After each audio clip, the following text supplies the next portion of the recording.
Welcome to the New Books Network. I'm Jeff Adler, speaking today with Maria Snegovaya.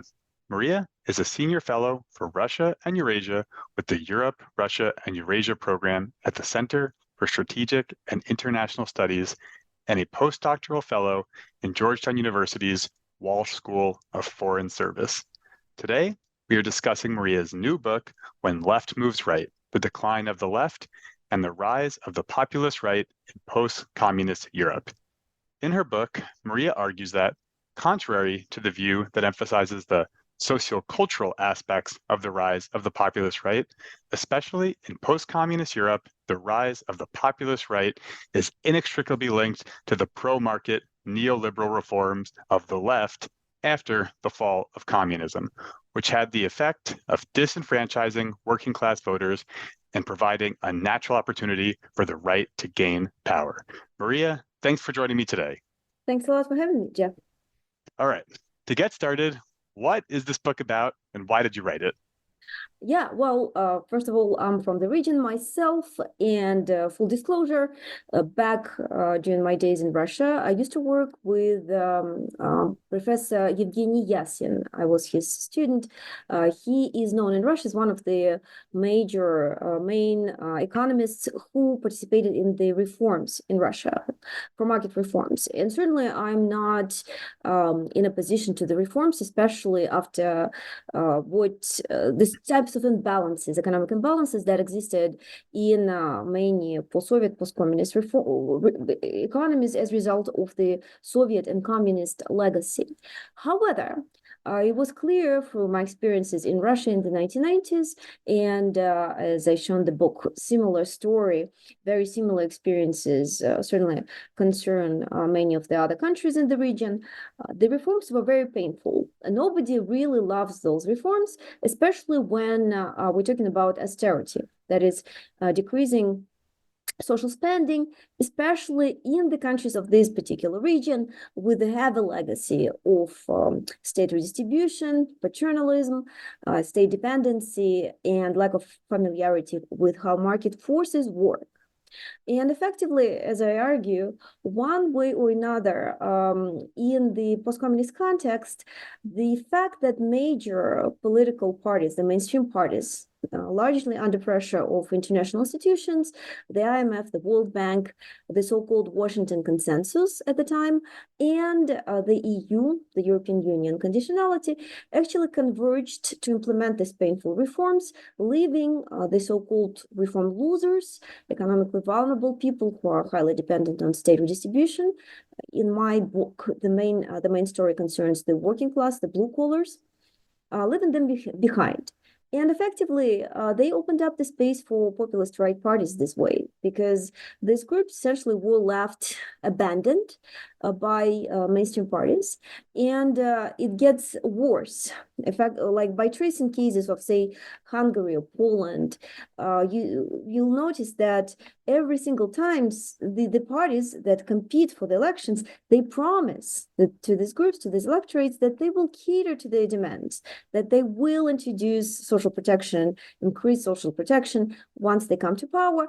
And every single time when they come to power, they're forced by a set of circumstances that I discuss to continue with the market reforms track. Often there's a lot of disagreements within the parties themselves between reformers and traditionalists, so not everybody is happy about this, but they have to do it because they need to join the European Union. And the result is that the reform losers are consistently left without representation. And that leads to certainly growing frustration with democracy, and also to the emergence of this constituency available for mobilization by other actors, other parties.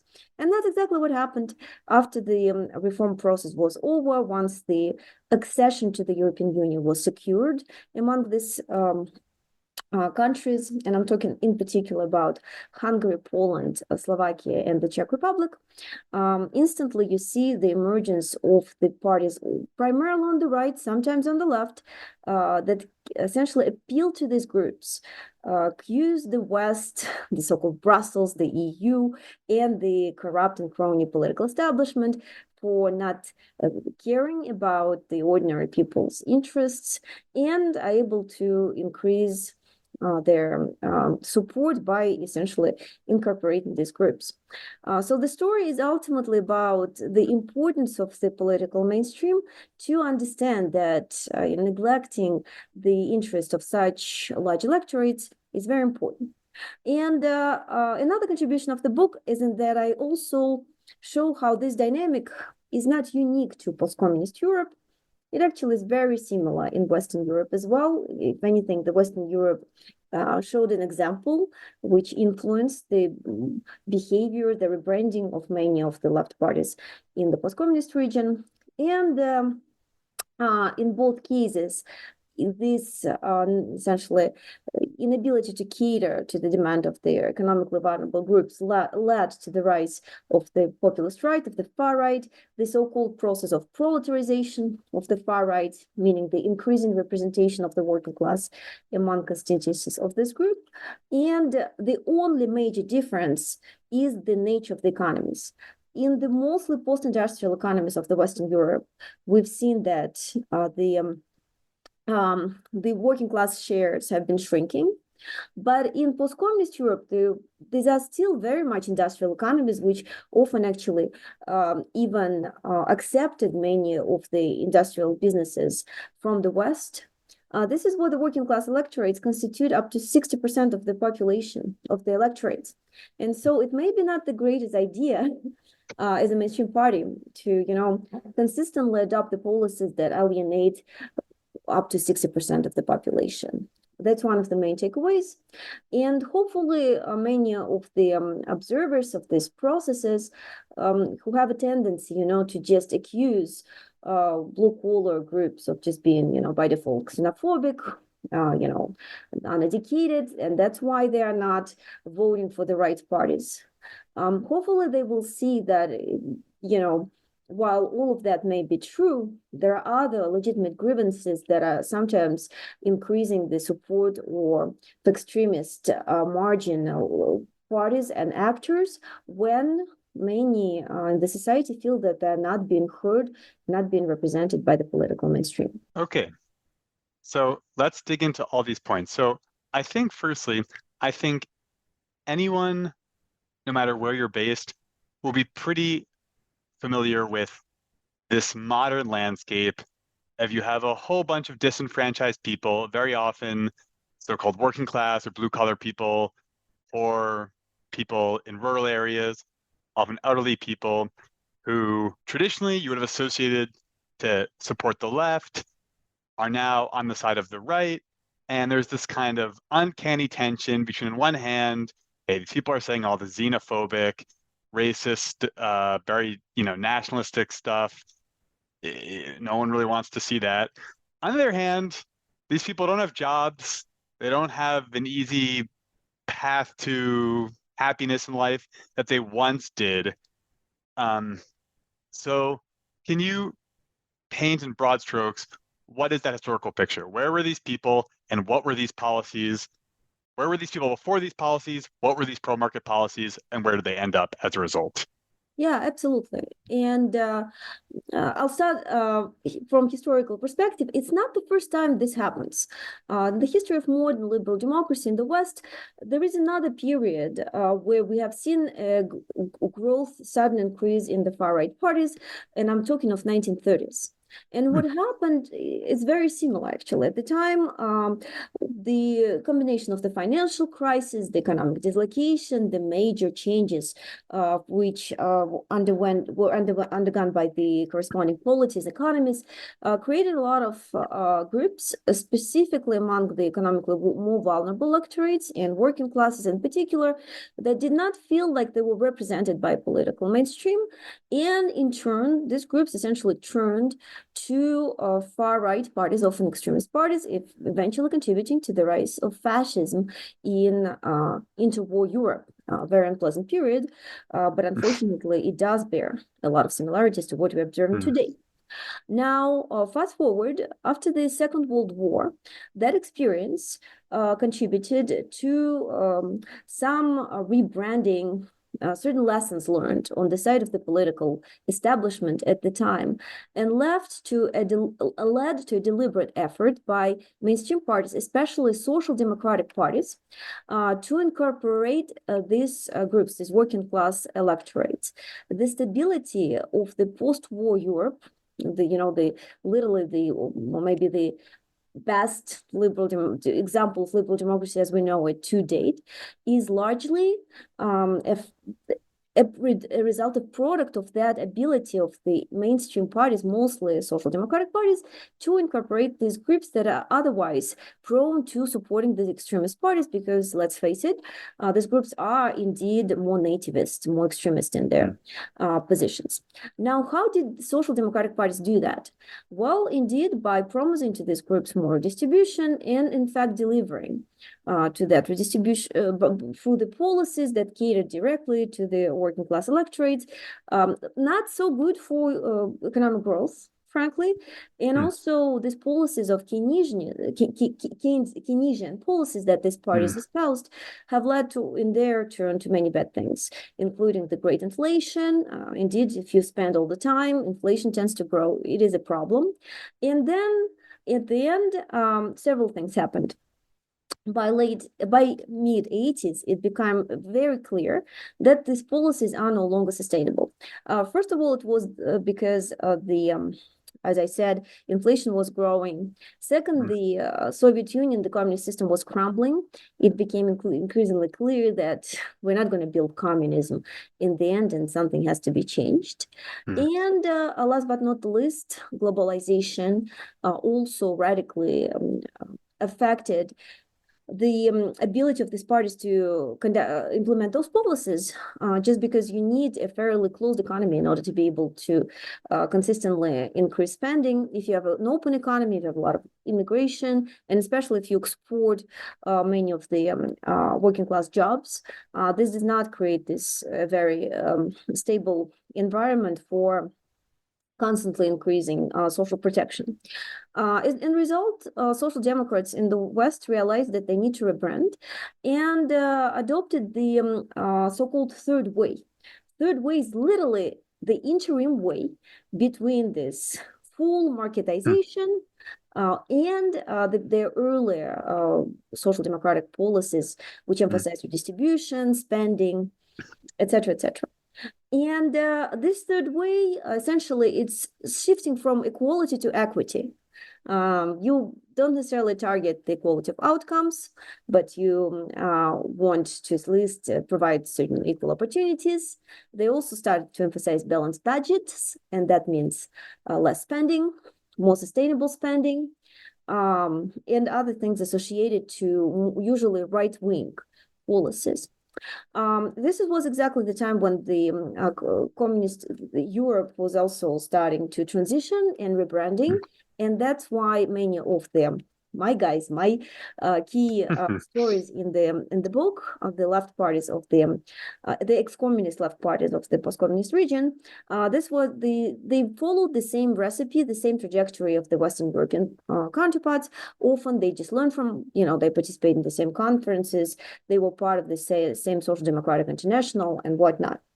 And it actually looked like a good idea at the time, the third way. Many of the parties in the Western Europe, even the Democrats here in the United States under Bill Clinton, and many other parties in Germany, France, you name it, Austria, Sweden, etc., they rebranded, and at first they were able to increase the electoral votes by expanding the constituencies to the middle classes, to include the middle classes, because these policies were more acceptable for the middle classes. But in the long term, the middle classes did not stick around, because middle classes have always the choice between the center right and center left.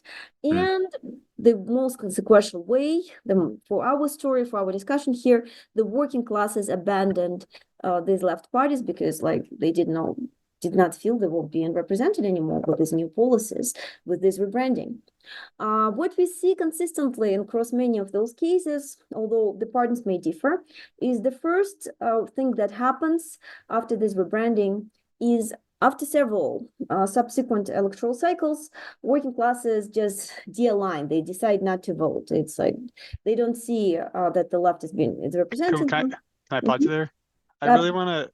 You describe in the book this cleaving that happens, this separation of people into winners and losers. So can you dig a little deeper into what is driving working class voters away from the Social Democrats? What exactly are they losing sort of overnight?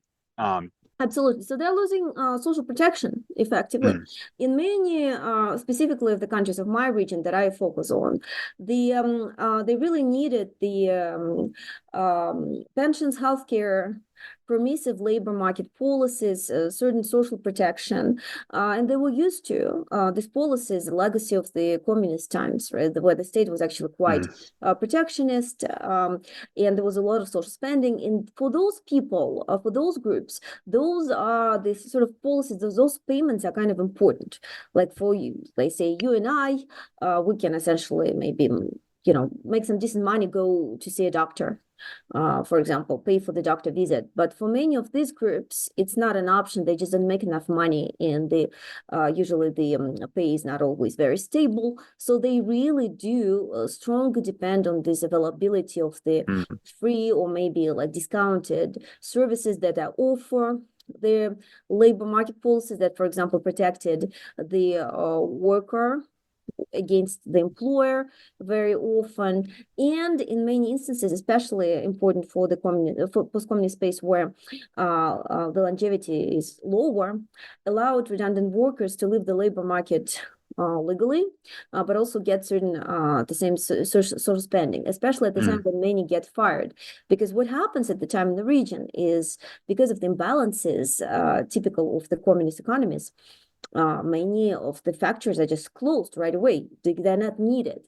All sorts of stuff that was produced during the communist times was very much not competitive in the new market economies, not competitive against the Western alternatives, for example. So that effectively kills many industries.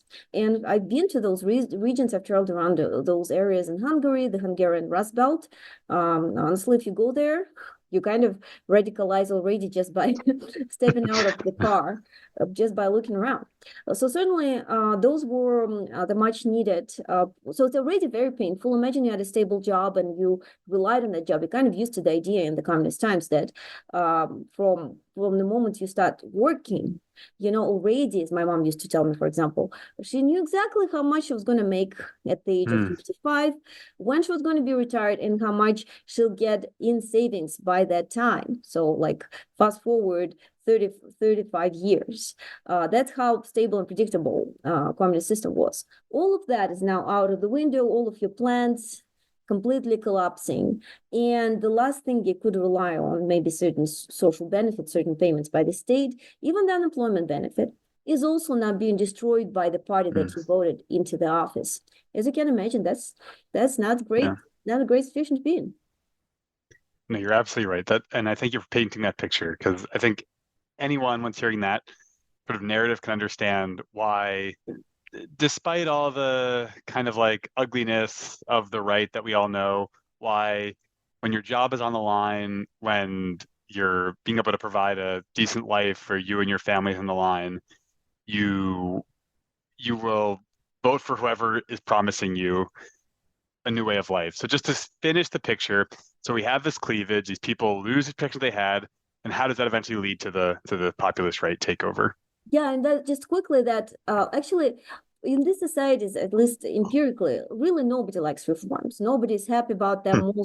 Most say it's like the majority in all of the societies from Russia all the way, I don't know, to Slovenia. Everybody hate the majority in most of the societies do not like the experience of reforms. Having said that, there's certainly also winners, and I certainly don't want to say that the reforms are only bad. They provide a lot of opportunities for, again, people like you and I, educated people with skills that are transferable. So you don't have to, stick to this industry because the only thing that you know how to do, I don't know, maybe produce certain good using your machine tool, but you actually have, languages, you can travel around, you can start your own business, you're entrepreneurial, and that moment provides a lot of opportunities. And there was a lot of people who were able to make money and fit into this new reality, and they effectively transition successfully.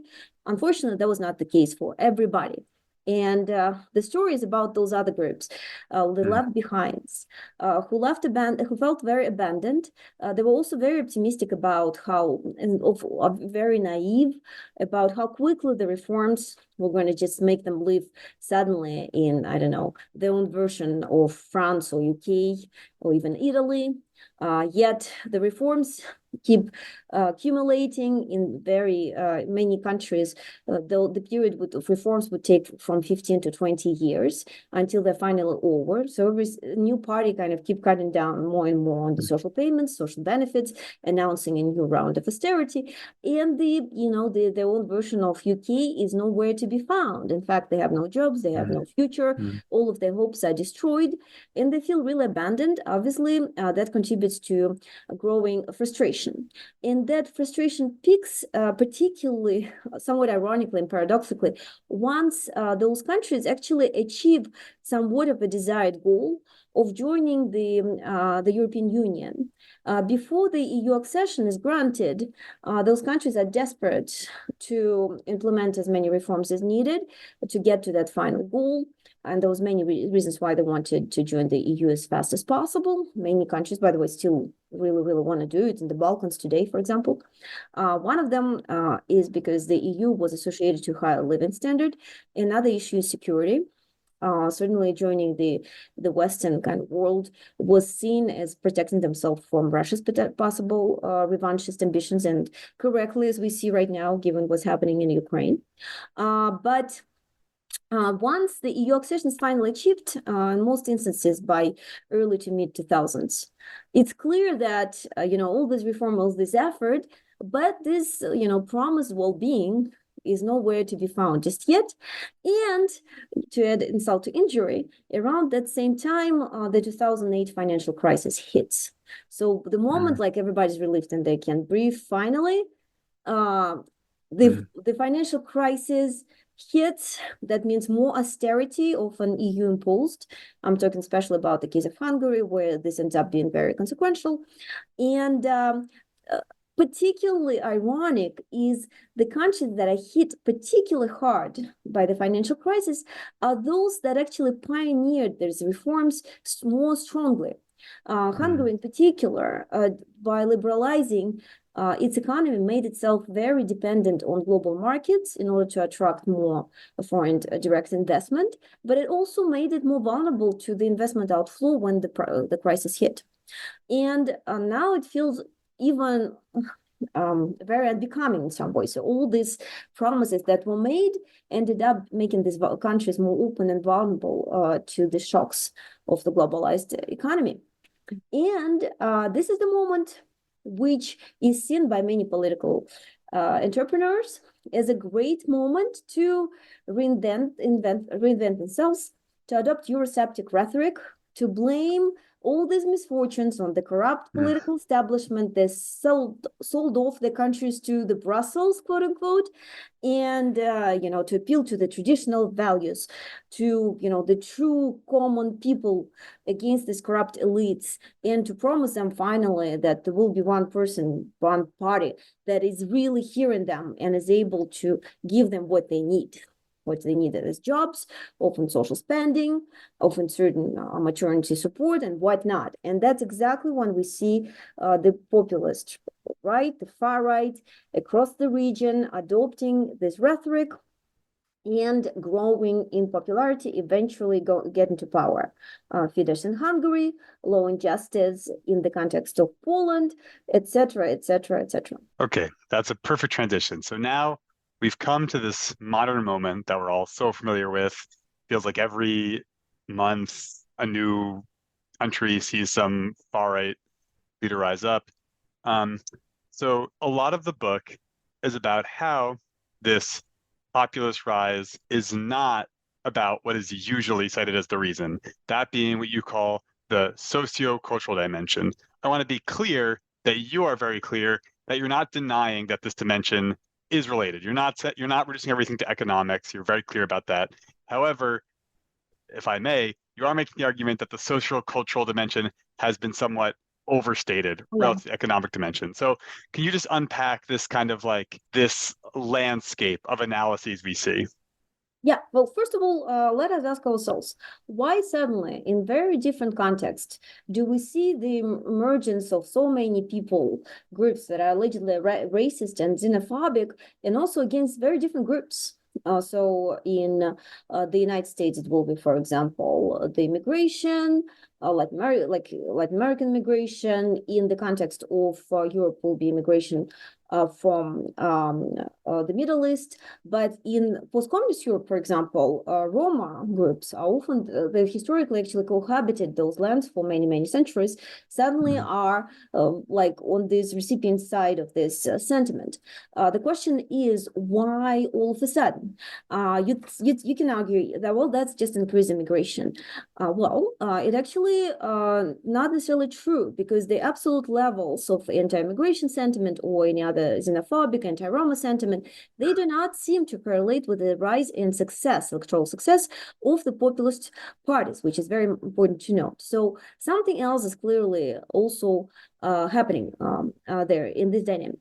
Most importantly, when it comes to immigration, post-communist Europe at all, it really does not fit this argument. Historically, these are the countries which are not recipient, but actually they find themselves on the supply side of immigration. This is where immigrants come to Western Europe. Plus, also, most of the successful populist parties, right-wing populist parties, they already are in power by the time the 2015 immigration crisis hits in Europe. So that explanation does not seem to account very well for what's happening, while it certainly does contribute, as you mentioned. I don't want to say that it does not matter at all. But the problem is also that economic issues, grievances are very strongly correlated to social cultural grievances. So say you are living in certain remote area and your factory is closed, and your factory, this is an example from Hungary that I cite, your factory used to hire ethnic Hungarians for more sophisticated, more high-skilled jobs, and ethnic Roma for low-skilled jobs. And once the factory is closed as a result of the reforms, both groups are no longer no longer have employment. So both the groups are quite desperate, and obviously this is the situation that's quite contributive to the tensions, ethnic tensions. It's very natural for humans to scapegoat, groups that don't feel like them, especially when they don't feel very happy about their own life. But the underlying grievance there, the underlying problem, is actually economic in nature. And indeed, if you look, for example, at Hungary, there's just really historically high levels of Roma groups, you see that ethnic tensions tend to happen, to burst primarily in the regions which are the Rust Belts, where there was this dislocation and the closure of the factories contributing to this unfortunate dynamic. Plus, for populist right parties in general, by the nature of the parties, they tend to politicize the social cultural dimension. So what does it mean? Sorry for the academic language. What it means is that they tend to use this term, appeal to the agenda that's cultural, right? They will talk about traditional values, the importance of this nationhood, the preservation of the culture. Then native is by default, that is, they're less accepting of the immigrants. But then they appeal to these groups that are economically dislocated, whose grievances are really often economic in nature. What they do, they still use this cultural language, and they wrap the economic agenda in this cultural language. For example, we are the nationhood with the people, like the true Poles, so true Hungarians, and I'm going to appeal to you, right? I'm going to make sure that the true Hungarians there live the best life and they preserve our nationhood. But often, by the preservation of the nationhood, what is meant is actually appeal to the economic interest of those, to the catering to the economic demands of these groups. Similarly, when say they scapegoat immigration. The underlying problem may be the fact that immigrants compete for the same jobs with those people. So disentangling, the point being is that it's very hard to say what is economy and what is culture in this closely intertwined process.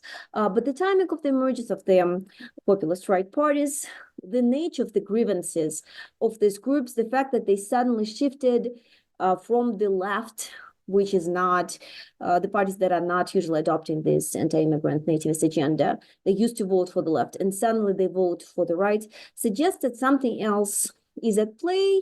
And as you know, I use a lot of quantitative methods in the book to also demonstrate this dynamic. Most importantly, across the region, you notice that the emergence of the far right follows the adoption, the electoral breakthrough of the far right, more correctly, so the electoral success of the far right follows the adoption of very unpopular economic measures by the ruling parties. So it seems that economic explanations do play a very pronounced role in this dynamic. So I'm going to go a little bit off script here, but forgive me. But, I think it's very interesting what you're saying, which is that, okay, so the left abandons these kind of social democratic protection. They implement these market reforms. People lose their jobs, lose their way of lives. The far right comes up and offers an alternative and couches it within these familiar nativist, somewhat fascistic even, ideas. And one thing that you notice is that the response, whether it's from scholars, whether it's from the left, also harks on the sociocultural. They also say, well, we're not racist, we're, pro-immigration. And so I'm just curious, do you have any thoughts? Why does no one want to talk about the economy? Why is this sort of like, let's just keep it to this cultural level and just ignore the economic dimension? Yeah, well, two things. First of all, I don't necessarily think it's always true. We do have instances when the left parties try to adopt this economic language. Even most recently, Joe Biden, who in his electoral campaign actually makes a lot of emphasis on how he catered to demand of the working class, of your, average Joe, how he spent all this money to help to these particular groups, the lower middle classes, the working classes, etc. So they try to do it in many contexts. In my story, I talk of the example of, say, Smer SD, I'm sorry, in Slovakia. It's this the party that actually broke away from a more reformist left party, and because it saw that that party was not doing the right thing, and indeed it was actually Robert Fico, who is quite notorious these days because of his also liberal policies, but he nonetheless is a successful politician who did see the opportunity to break away from the party who was going to really shoot itself in the foot, and that's exactly what happened. So the party that he broke away from really eventually collapsed, no longer exists, but he himself is quite successful, one of the most successful politicians in Slovakia, precisely because he was able to actually adopt this economic agenda and hold on to really, really radically increase his popularity.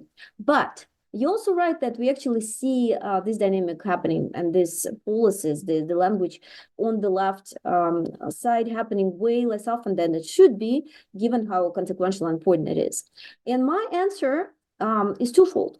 Well, first of all, in the European context, many parties are just constrained. There is no really good alternative to neoliberal policies, unfortunately. With Mitchell Ornstein from the University of Pennsylvania, prominent professor, we right now are very carefully studying the policies of the populist right, trying to see if they're able to offer an alternative, an economic alternative to neoliberalism. And I'm afraid there isn't one. The bad news and with the globalized economy, you can't really radically just start, bumping huge money into the economy or limiting the globalization to an extent, perhaps, but there's little you can do. So when eventually all of these parties, what they end up doing is they mostly, predominantly introduce the targeted redistributive packages that specifically target the constituencies. So, for example, on justice, is particularly known for its 500 plus program, which provides money for families with multiple kids. Very successful policy, which, by the way, at first was harshly criticized by the opposition. And now the opposition came to power, and guess what? It actually preserved these policies in place because they're extremely popular in Poland, and essentially those parties are borrowing this lesson. So that's the first answer. Second, in the broader sense, it's not just the constraints that are imposed by a specific economic situation. It's also the fact that once the parties are more or less converged on the economic policy, the only way to distinguish themselves from each other is to adopt this identity politics, the social cultural politics. And this is why it's so dangerous, particularly because let's face it, it's much, much easier for us, you and I, Jeff, to find a compromise on economic policy. Say I'm making more money, making less. You say, hey, Maria, let's share. I'm like, okay, I'm going to pay a little bit more, and effectively we agree.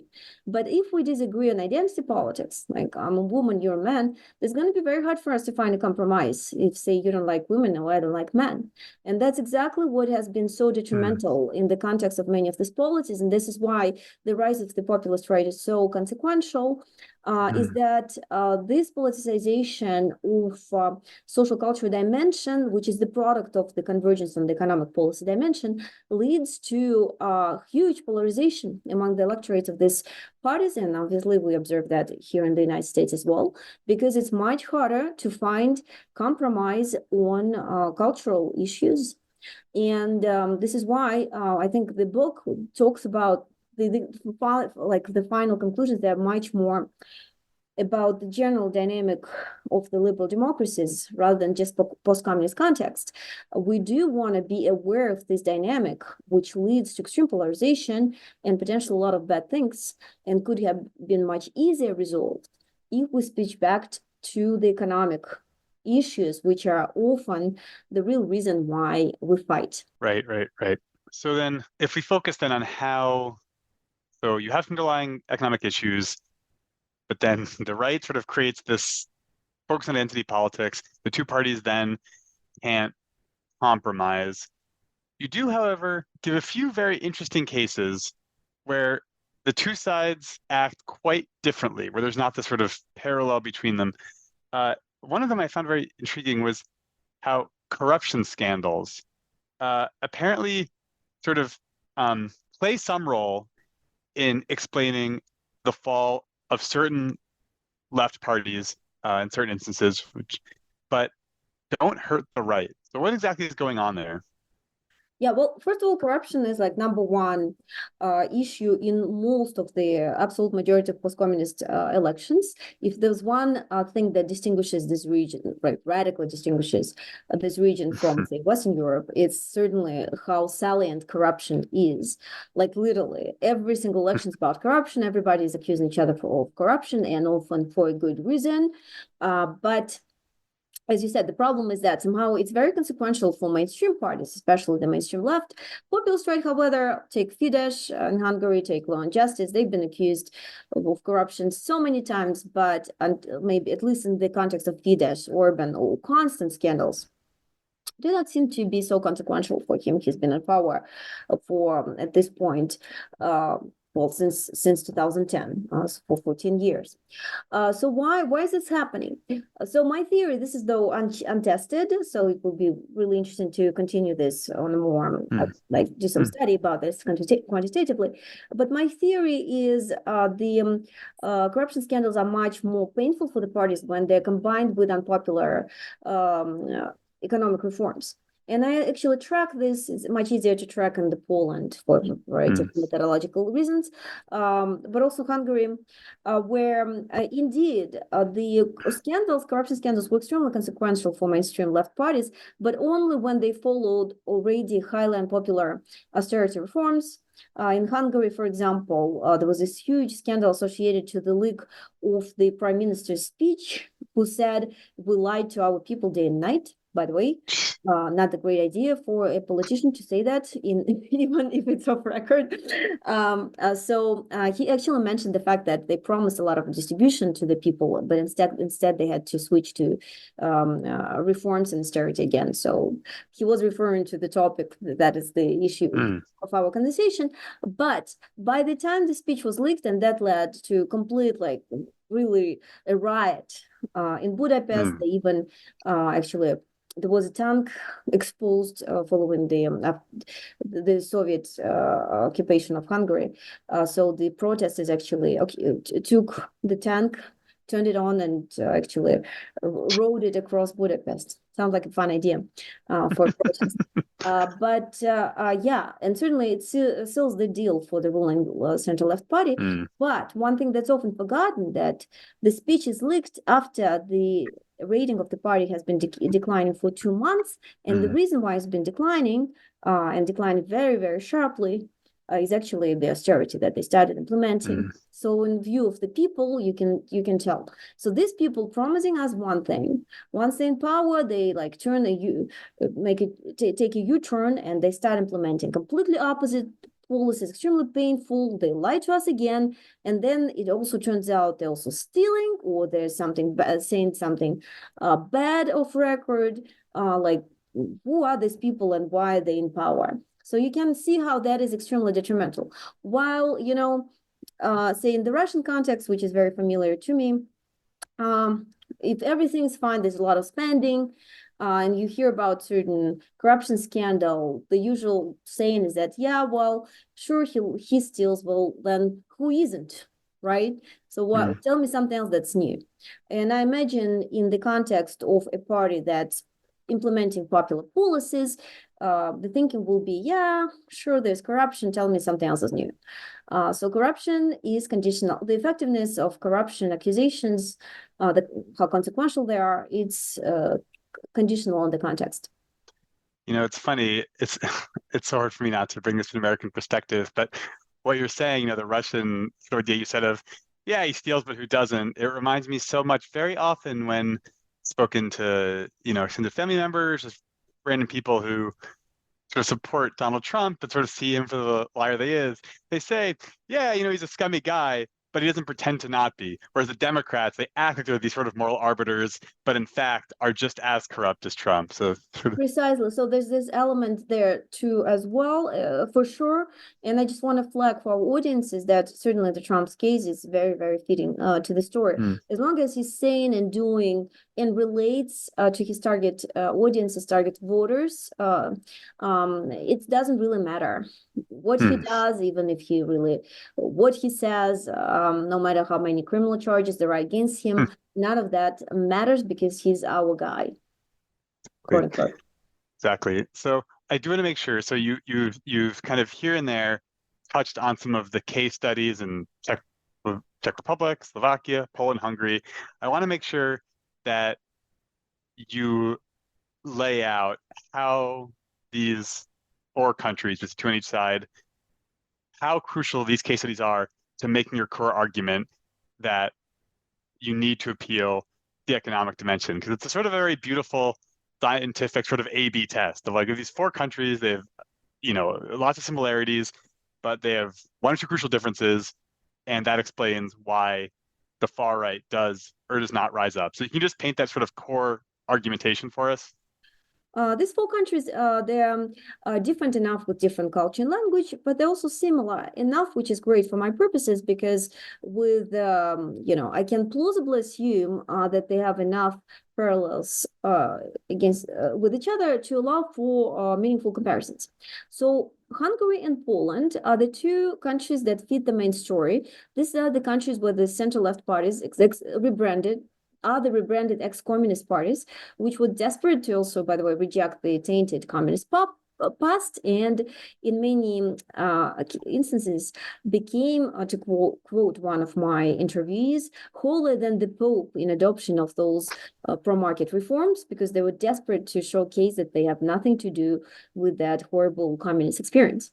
Hungary is the main story. It's very interesting. It's where Viktor Orban has been in power for the longest period of time, and it's also in some ways shows interesting parallels to Russia. So I was really, really, really infatuated with Hungary and traveled there and studied in more details. However, so it's my main study kind of. But Poland is also very important because Poland, unlike Hungary, is where the rise of the far right precedes the 2008 financial crisis. So many scholars, in trying to explain the rise of the far right, say, "Hey, this is just the crisis, the financial crisis. People just upset and they turn to these radicals." But nothing like that happened in Poland. In fact, it's the only country in the region to manage the 2008 financial crisis with an economic growth. Actively, they managed really well. The economic policies were very, very good. It's one of the success stories of the economic reforms. And yet, despite all these successes, they have been the far right party, the populist right party of Law and Justice, actually came to power the earliest in 2005 already. So Poland was very important to explain, to demonstrate that it's not about the financial crisis, something else is in play, and specifically the choices that ruling left parties made, as I show between 2001 and 2005. Then there are two other cases, the Czech Republic and Slovakia. These are the cases where the left parties made, from my perspective, more robust choices. I already mentioned that in Slovakia, Smer SD was a breakaway from the ruling SDL, Social Democratic Left Party, which implemented these reforms. In fact, the financial minister, Brigida Shmognirova, she's one of the interviewees, and she's an extremely bright, brilliant woman. She's on record for comparing the reforms to a surgeon who does a very painful but much needed work. Unfortunately, afterwards, the surgeon also sometimes does not get reelected, and that's exactly what happened to SDL, while a splinter party, Smer SD, subsequently by Robert Fico, successfully saw the opportunity to, use this momentum to distance themselves from reformist left, to appeal to these reform losers, to adopt more redistributionist, protectionist agenda. And as I mentioned, it's one of the most successful left parties in the region, even if still with some illiberal elements, populist elements, and even some nationalism light. But it is still better than having a full-fledged dominant far-right party in power. So in my case, it's actually better than other possible situations. And then you have the Czech Republic, which is interesting because there one of the left parties did not reform at all. It's the so-called Communist Party of Bohemia and Moravia. You can already hear the fact that it preserved communist in its name. It shows that it did not really reform as much. And the important thing about this party, that effectively it helped keep reform losers somewhat at bay by being in this political system. And just every time the ruling parties were implementing reforms, there is this party where all the unhappy guys can go. And there was somewhat of a paradox, because this party in the Czech policies has been a pariah. There was a very painful memory of the crackdown on the Prague Spring during the 1968 in the Czech Republic, which meant that nobody really wanted to collaborate with this party for a while. And many observers in the 1990s thought that, this is the party for all the crazy communist people. And as these people will naturally disappear, the party will just not also disappear from the political stage.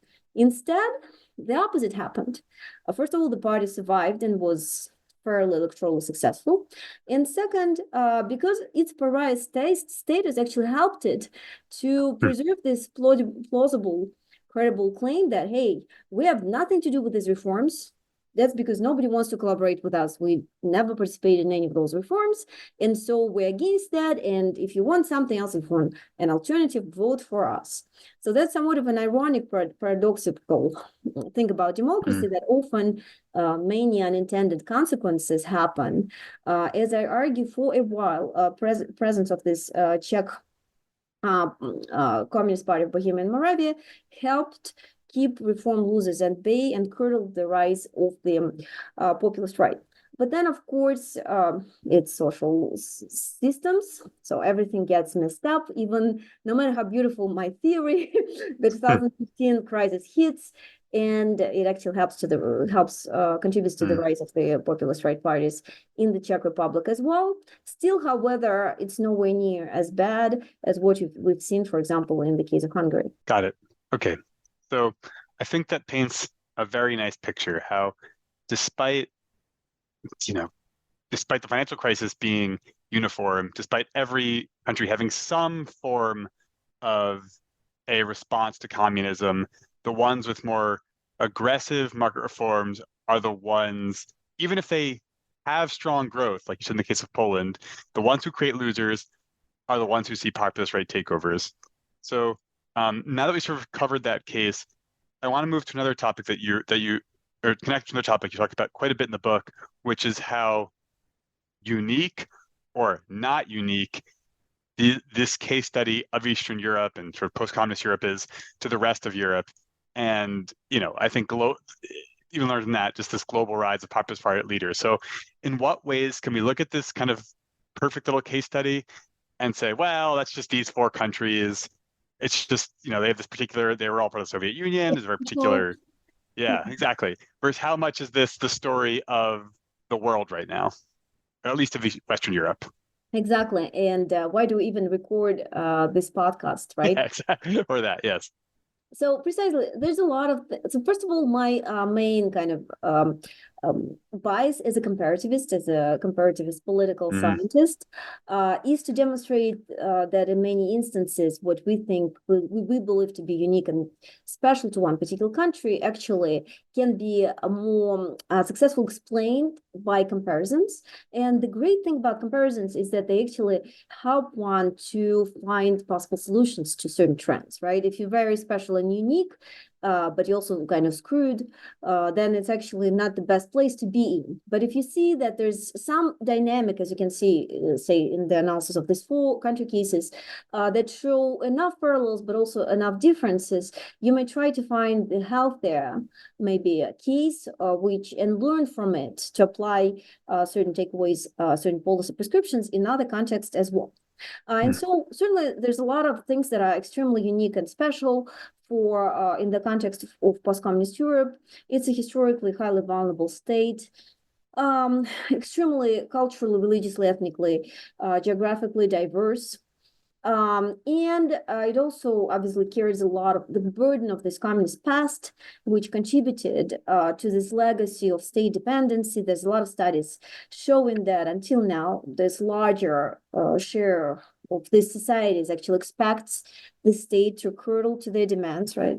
So that in that context, they're very different from, say, the United States, where there's way less social protection.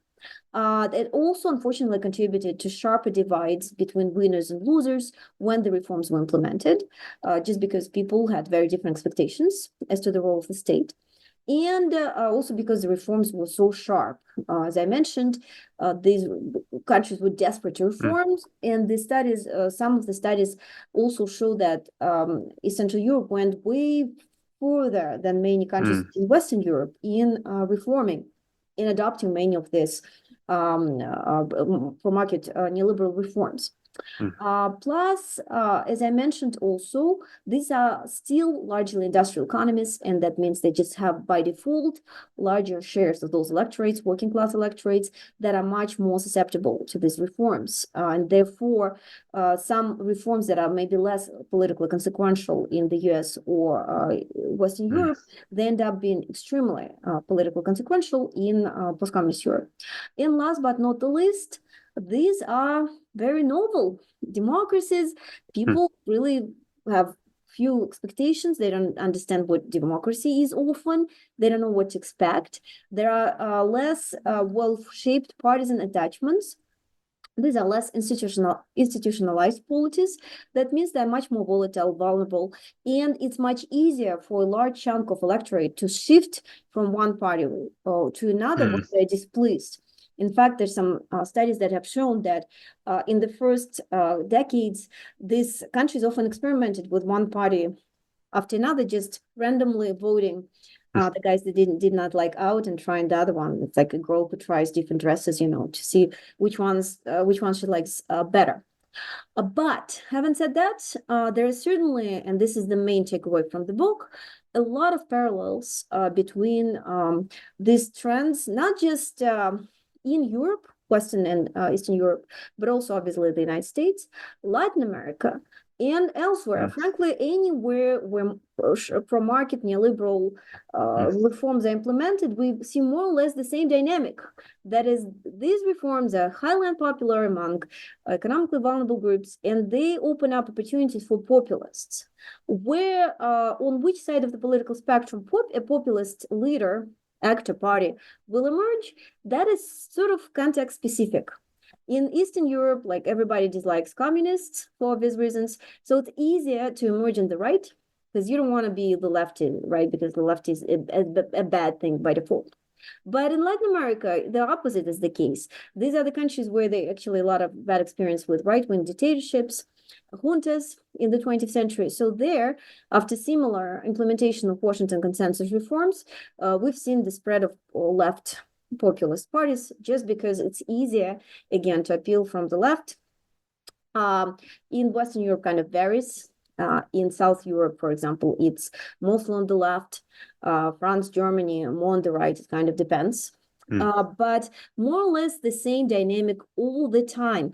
And the most important thing is that it actually is economic in nature. And that is, I would argue, a great news. The fact that these groups are not just, racist or xenophobes who just hate minorities by default, but those are groups that are hurt by specific policies that are actually potentially adjustable, open up a lot of opportunities to develop policies and also perhaps adjust the language on the political mainstream in a way that helps those groups actually see their interests met by political establishment, which is extremely important if we really want to curtail the right of these extremist parties on both sides of the political spectrum. But there is also one more kind of somewhat of a sad takeaway. Because if we are right, if this dynamic, our diagnosis is right, then we are back to this interwar Europe setting, where yet again, liberal democracies are trying to resolve the problem of reconciling free markets with stable social political life, to quote Evans, one of the great political scientists on this topic. That is, we still are not quite certain how to simultaneously adopt the policies that everybody likes, that is more redistribution, while at the same time sustaining efficient market and competitive market economy. And it seems that perhaps it's almost inevitable that once in a couple of decades, liberal democracies will have to go for this crisis, try to readjust, realign the electorates around different party groups, trying to resolve this problem, because it appears so far to be somewhat inherent to the way liberal democracies work. I truly want to thank you, because not only was the book great, but that framing that there really is an actual objective challenge between what you said of doing the policies everyone likes, giving everyone a great, a house to live in and a great education and all these good things people want, and maintaining growth and not leading heavy spending, not leading some eventual just losing all the money. So it's refreshing to say that there is actually a problem here. To your point, the good thing being that hopefully we can solve it. It will take some time. I don't think there's a perfect solution yet. As I said, there appear to be no political economy of populism, in the sense that even when they're in power, these parties more or less continue the same track, even if a little bit perhaps more redistribution. But at the very least, I think that this kind of angle helps us understand the phenomenon of the populist right as being quite democratic in a lot of ways, right? There's these groups that feel unrepresented, and there's this response, maybe imperfect, maybe illiberal, that democracy creates. This is a way to respond. These parties are seeking ways to respond to this demand. But ultimately, it's still a democratic response, and January 6th notwithstanding, we still hope it will remain a democratic response, but one way for political mainstream to help it stay democratic is actually to try and learn from some of the experience of the populist right. And as I said, some of the social redistributive programs that have been adopted by populist right, they now been kept by mainstream parties when they come to power. That will be one clear takeaway. Well, I actually think that's a good place to leave off and a nice, hopeful message about the future. I think that's great. Maria Snegovaya, thank you so much for joining us. My pleasure. Thank you for having me.